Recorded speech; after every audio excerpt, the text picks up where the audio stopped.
প্রিয় দর্শক বন্ধুরা, এই মুহূর্তের জন্য 2016 এসএলএসটি থেকে কার্যত বিগ ব্রেকিং নিউজ আপডেট। ইতিমধ্যে আমরা সকলে জানি যে আজকে 10 তারিখ 10ই জুলাই ইতিমধ্যে বেশ কিছু কর্মসূচির কিন্তু আহ্বান করা রয়েছে, পূর্ব ঘোষিত কর্মসূচি এবং বর্ধমান চলো কর্মসূচির কিন্তু আহ্বান করা হয়েছিল পূর্ব ঘোষিত। সে বিষয়ে কিন্তু ইতিমধ্যেই প্রার্থীরা রওনা দিয়ে দিয়েছেন। পাশাপাশি রয়েছে আজকে 10 তারিখ পুরুলিয়া চলো কর্মসূচি।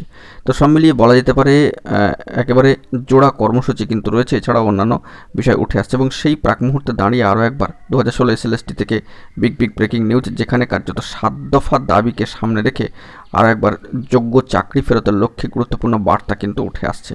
তো বিষয়টি মাথায় রাখবেন, কার্যত 7 দফা দাবিকে সামনে রেখে 7 দফা দাবি কিন্তু সামনে উঠছে এবং সেই বিষয়কে সামনে রেখে অবশ্যই চাকরি ফেরতের লক্ষ্যে কিন্তু গুরুত্বপূর্ণ বার্তা উঠে আসছে। তো সেইটি আমরা একটুখানি খতিয়ে দেখবার জন্য চেষ্টা করব। বন্ধুরা, যে বিষয়টি জানা যাচ্ছে, বঙ্গীয় যোগ্য শিক্ষক শিক্ষিকা অধিকার মঞ্চ গুরুত্বপূর্ণ দাবি কিন্তু তোলা হচ্ছে। আজকে আওয়াজ তোলো বর্ধমান চলো কর্মসূচি রয়েছে এবং সেখানে 7টি গুরুত্বপূর্ণ দাবির কথা কিন্তু বার্তার আকারে উঠে আসছে। যেমন রিভিউ পিটিশনের চূড়ান্ত পরিণতি না দেখে ফর্ম ফিল আপ করানো যাবে না, যোগ্য বৈধ শিক্ষক শিক্ষাকর্মীদের আইনি লড়াইয়ের মাধ্যমে সসম্মানে পুনর্বহাল করার দাবি যে তারা তুলছেন এবং তার দায়িত্ব কিন্তু নিতে হবে। এই মুহূর্তে দাঁড়িয়ে তারা এই বার্তা তুলেছেন। পাশাপাশি ওবিসি সমস্যার সমাধান না করা পর্যন্ত ফর্ম ফিল আপ স্থগিত রাখতে হবে।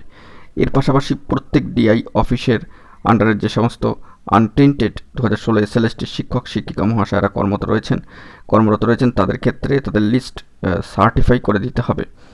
এবং এছাড়াও 4 নম্বর, ত্রুটিপূর্ণ গেজেট বাতিল করে সঠিকভাবে নিয়ম মেনে নোটিফিকেশান দিতে হবে যাতে নতুন পরীক্ষার্থীরাও মেধার ভিত্তিতে নিয়োগ পান, অত্যন্ত গুরুত্বপূর্ণ দাবি। 5, দুর্নীতিকারীদের শাস্তি প্রদান করতে হবে এবং টেন্টেডদের টার্মিনেট করতে হবে, তাদের দুর্নীতির বলি যোগ্যরা যাতে না হয় এই বিষয়টি দেখবার জন্য তারা কিন্তু দাবি তুলছেন। পাশাপাশি টেন্টেড এবং আনটেন্টেড সার্টিফাইড লিস্ট এবং সিবিআই প্রাপ্ত অরিজিনাল ওএমআর প্রকাশ করে প্রয়োজনে রিপ্যানেল কিন্তু করতে হবে যাতে 2016 সকল বঞ্চিতরা, অর্থাৎ প্রকৃত অর্থে বলতে গেলে যোগ্য বঞ্চিতরা যাতে সুযোগ পান, তাদের হারিয়ে যাওয়া চাকরিটি তারা যাতে ফেরত পান।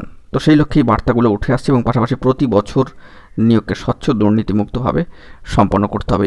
এই লক্ষ্যমাত্রাকে সামনে রেখে 7 দফা দাবিকে সামনে রেখে গুরুত্বপূর্ণ বার্তা দিয়ে আজকে আওয়াজ তোলো বর্ধমান চলো কর্মসূচির কিন্তু আহ্বান করা হয়েছে এবং এই মর্মে বিভিন্ন দিকে সামাজিক গণমাধ্যমের সূত্র ধরে কিন্তু বার্তাগুলি উঠে আসছে।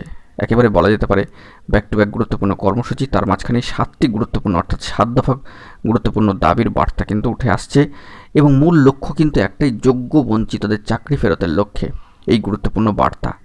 তো দেখা যাক পরবর্তী ক্ষেত্রে কী আপডেট উঠে আসে। এখন একটু কি ভালো থাকবেন, চ্যানেলটিকে সাবস্ক্রাইব করে রাখবেন জরুরি আপডেটগুলি পাওয়ার জন্য। ধন্যবাদ।